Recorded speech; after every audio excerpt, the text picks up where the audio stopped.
आप सब यही सोच रहे हैं कि सम्राट धनानंद, इस शतरानी, हमारी सबसे बड़ी शत्रु की माता, इसको प्यास और यातनाएं देके मारने के स्थान पर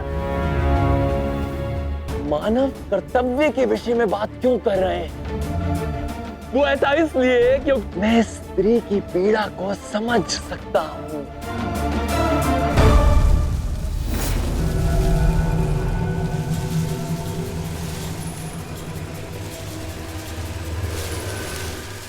ये कैसे हो गया?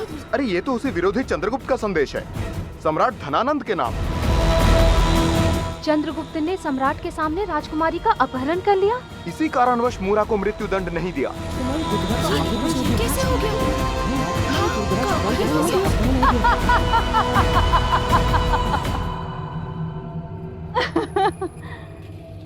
सम्राट धनानंद,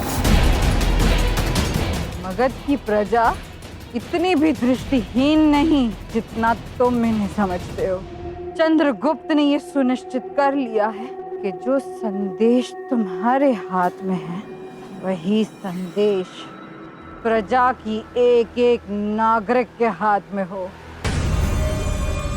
अब सत्य सबके सामने सर उठाकर खड़ा है। देखो, देखो इनकी दृष्टि में, इनकी दृष्टि में सत्य के प्रकाश ने तुम्हारी झूठी छवि धुंधली कर दी है। हम ये सब स्पष्ट देख पा रहे हैं, तुम्हें भी और तुम्हारे सत्य को भी। और तुम्हारा सत्य ये है कि तुम एक अत्यंत भयभीत, दुर्बल और असहाय सम्राट हो। अपनी बहन की रक्षा नहीं कर पाए। तुम्हारा परम शत्रु चंद्रगुप्त तुम्हारी नाक के नीचे से तुम्हारी बहन को उठा ले गया। तुम कुछ नहीं कर पाए। मेरे पुत्र का संदेश केवल इस पत्र पर नहीं, सबके मुख पर अंकित हो गया है। और अब मेरा पुत्र ये भी सुनिश्चित कर देगा कि जिस भय में 12 वर्षों से ये प्रजा रह रही है, उसी तुम्हारे भय से इन्हें पूर्णतः मुक्त कर दे। मौन! मौन हो जाओ, अन्यथा। शांत हो जाइए मामई। सर्वप्रथम हमें राजकुमारी की सुरक्षा के बारे में सोचना होगा। प्रजा सत्य जान चुकी है, और यदि हमने इस चंद्रगुप्त के आदेशों का पालन नहीं किया तो स्थिति और भी अधिक गंभीर हो सकती है। प्रजा में विरोध हो सकता है। जो मैं करने जा रहा हूं, मुझे क्षमा करें। दास, चलो। जल पिलाओ उसे। रुको।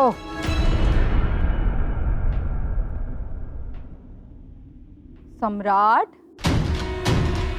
मेरे हाथों में बहुत कष्ट हो रहा है।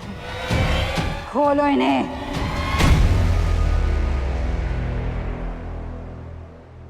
राजकुमारी दुर्धरा मामहीम,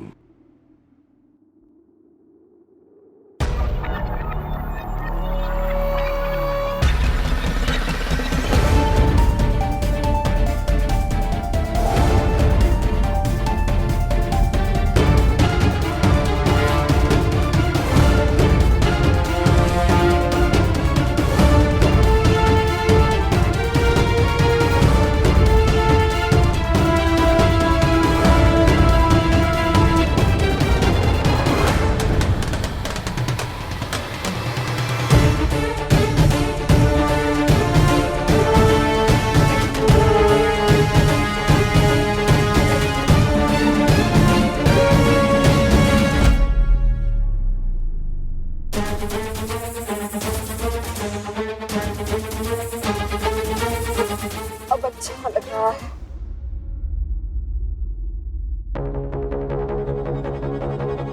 किंतु मेरे हाथ बंधे होने के कारण मुझे अत्यंत पीड़ा हो रही है और शक्ति भी नहीं रही। आप मुझे जल क्यों नहीं पिला देते? अपने हाथों से सम्राट धनानंद।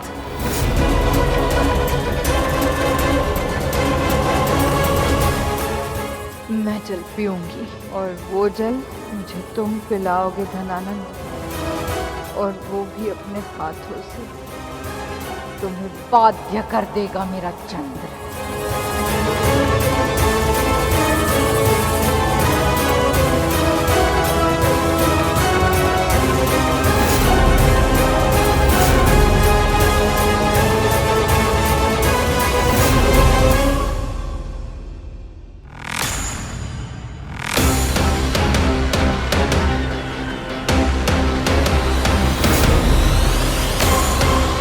दाहिना हाथ